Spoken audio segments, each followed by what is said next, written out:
explore just the concept of, we've spoken about cognitive ability earlier, and I think sometimes there's another differentiation that's drawn between that and learning agility, or a lot of talk about learning agility. Yes. How do you see that concept? Yes, so learning agility is another one of those concepts that's getting increased attention, specifically in our discipline. And I mean, it's argued that the average employee has to spend between 5 to 10 hours additional to their actual workday on learning to be able to deal with all of the new information that we are confronted with, to deal with the ways in which our jobs changes. I mean, we have jobs that exist now that didn't exist 10 or even 5 years ago. We see how all of our way of working had to change in terms of the pandemic. We see these massive evolutions in the world and these developments like automation, where eventually you have to ask yourself, or you might be confronted with the question of, is my skill set obsolete? And you won't be able to deal with that or to make the adjustment and adapt to this world that's constantly changing, because that's another important aspect of complexity that I think we just need to mention. It involves constant and quick, fast-paced changes and being able to adapt to that, and to be able to do that in such a way that you can still function, and to be able to, I just think, realize where your limitations are and where your skill set needs to be broadened, where certain things are that you need to learn or unlearn, even if a certain process was always done a specific way and now that's automated. That's not a job that you as an individual now no longer need to do. So your skill will be to unlearn that so that you can learn, how can I now manage the system that's operating, or that is actually doing the mundane tasks that has now been automated. And I think that is a critical part of being able to deal with the world that we see that's evolving, is to have that mindset of, I want to learn more, and knowing or being able to critically realize, where should I focus my learning? Because nobody has 5 to 10 hours additional apart from their workday. People have responsibilities, they have families, they have second jobs or side hustles. So it's critically important that when you are going to put energy into learning something, you need to be agile about it. You need to know what makes the most sense for where I want to be, or where I want to go in my career, or where the world is taking my career towards. And yeah, I think it is a wonderful opportunity for behaviorists or any type of person in psychology to realize this untapped market.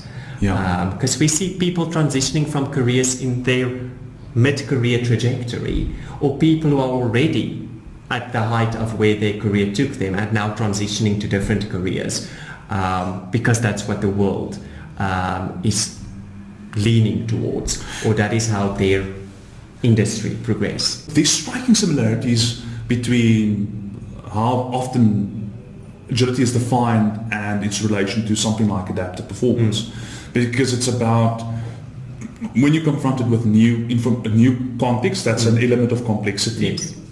The ability to maintain your performance still while under that same context. Absolutely. And that includes crises that presents itself. You've mentioned the pandemic earlier, that brings its own elements of complexity that you have to work virtually, different demands that's placed on you that you have to manage simultaneously.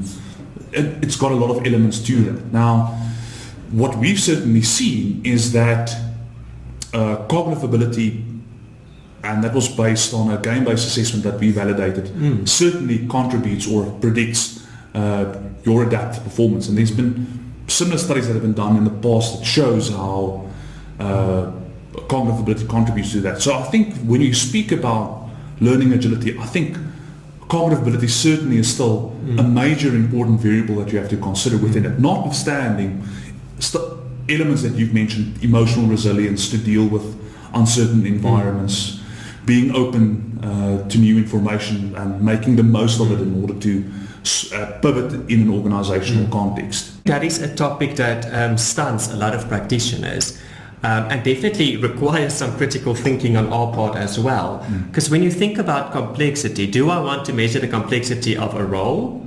Do I want to measure the complexity of a task associated with that role?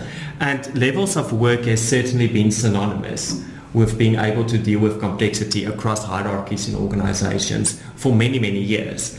And we know the traditional format of businesses in the 20th century was very strict hierarchical structures where you join a company, you work your way up the ladder, and we saw a very vertical career trajectory.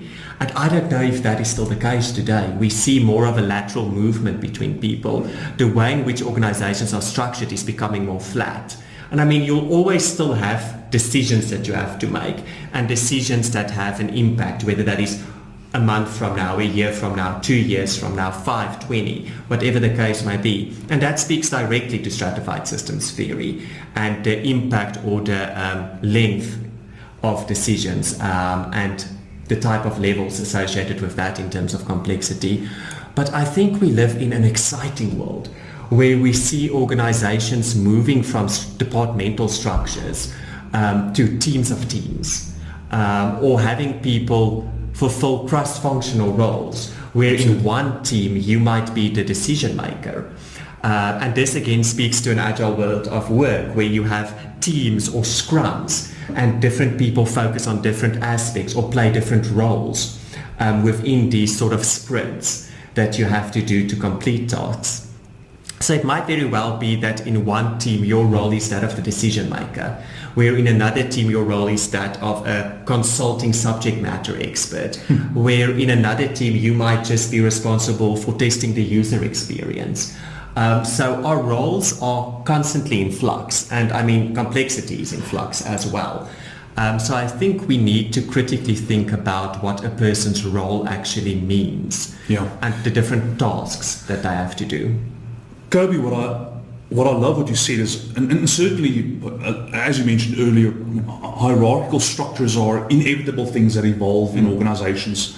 Because, I mean, you see that in teams. As soon as somebody, people as a collective have to make decisions, that you need somebody that steers the direction of that conversation towards a decision. Otherwise, you'll just keep on deliberating. Absolutely, yeah. But with that said, I mean, obviously, how higher you move up in the hierarchy, there's longer time span strategically that you have to consider, and that is an element that can give you a proxy almost of whether a job would become more complex or not, or how many people you manage and how many of their specialized knowledge, almost like an orchestra. I mean, different instruments and different people playing the instruments, and you have to bring this all together to make a beautiful piece of music that their audience would enjoy.